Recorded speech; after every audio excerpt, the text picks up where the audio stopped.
रजनी को बड़ी बड़ी हाँकने का बड़ा शौक था। वो जब भी बात करती तो सोचती भी नहीं थी कि वो क्या बोल रही है।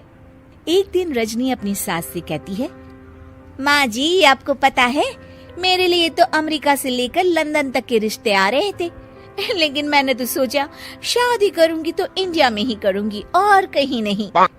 तभी रजनी की ननद बोल पड़ती है, अच्छा भाभी, अमेरिका के कौन से सिटी से रिश्ते आए थे और लड़का क्या करता था?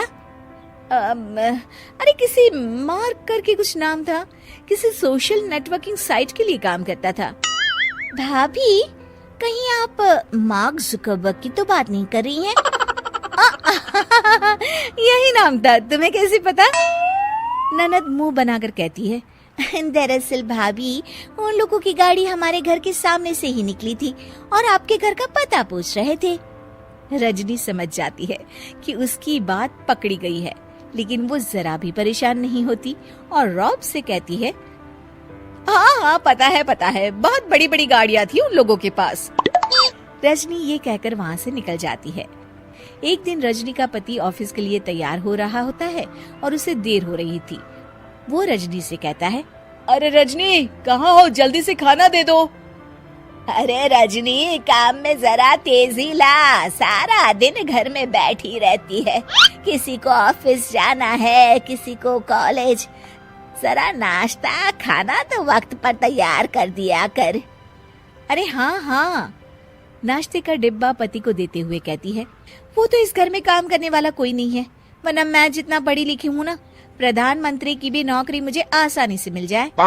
तभी रजनी की ननद फिर उसके मजे लेने के लिए रजनी के पति की तरफ देखकर मुस्कुराती है और रजनी से पूछती है, अच्छा भाभी, वैसे कौन सी डिग्री की जरूरत होती है प्रधानमंत्री बनने के लिए? हमें भी तो बता दो। अरे कुछ खास नहीं, बीपीएम या एपीएम। सभी रजनी की तरफ हैरानी से देखकर पूछते हैं, बीपीएम और एपीएम ये क्या है रजनी?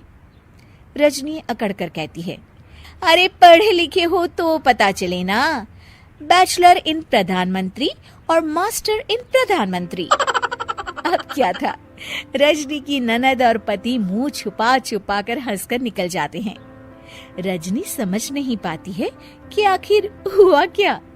खैर, रजनी की ये आदत दिन पर दिन वैसी ही रहती है। एक दिन रजनी अकेली एक पार्टी में जाती है, जहाँ रजनी की रिश्तेदार उससे कहती है, अरे रजनी, बहुत सुंदर साड़ी पहन रखी है, बहुत जच रही है तुम पर। अरे भाभी, कैसे नहीं जचेगी, पूरे 1.25 लाख की साड़ी है, वो डिजाइनर है ना जे वालिया, उसी के स्टोर से खरीदी है, ओरिजिनल है, ओरिजिनल। बस अब क्या था, पूरी पार्टी में ये बात आग की तरह फैल गई कि रजनी की साड़ी 1.25 लाख रुपए की है। तब काकी कहती है, अरे रजनी, सुना तुम्हारी साड़ी 1.25 लाख रुपए की है। अरे काकी, वो तो मैंने ही कम ही रेट बताया था भाभी को, आप तो जानती है ना कितनी झूठी और जलनखोर है वो। है तो ये साड़ी करीब 2 लाख रुपए की, लेकिन मैंने उन्हें 1.25 लाख ही बताई। हाँ। और रजनी, इतनी महंगी साड़ी लेने की क्या जरूरत थी? अरे ये तो कुछ नहीं है काकी, मेरी शादी का लहंगा तो मेरे पापा ने 80 लाख का दिलवाया था, हीरे लगे थे, हीरे मेरे लहंगे में। हाँ। भोली भाली काकी के पास खड़ी उनकी बहू बोल पड़ती है, अच्छा रजनी भाभी, फिर क्या किया आपने? उन हीरो के गहने बनवा लिए होंगे। चलो माँ, मुझसे तो अब यहाँ खड़ा भी नहीं हुआ जा रहा। ये बोलकर दोनों वहाँ से चली जाती है। लेकिन रजनी की साड़ी तो चर्चा का विषय ही रहती है।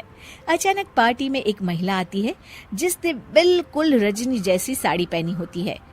सभी उसे देखते हैं और उसके पास जाकर पूछते हैं, अरे सुनीता, कैसी हो? बड़ी सुंदर लग रही हो।